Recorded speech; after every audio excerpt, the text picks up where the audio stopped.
চলুন এক অদ্ভুত মা কালীর সাথে পরিচিত হওয়া যাক।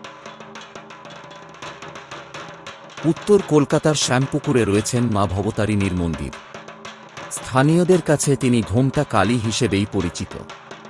দেবী কালিকার এলোকেশী করলবদনা রূপ দেখতেই আমরা অভ্যস্ত, কিন্তু এখানে দেবী ঘোমটায় ঢাকা থাকেন, তাই তিনি ঘোমটা কালী হিসেবে পরিচিত। দেবীর ঘোমটা দেওয়া মূর্তি রয়েছে এই মন্দিরে। যারা আমাদের এই ভিডিওটা দেখছেন, মা ভবতারিণী ঘোমটা কালীর ওপর বিশ্বাস রেখে মনের ইচ্ছের কথা মায়ের কাছে বলুন।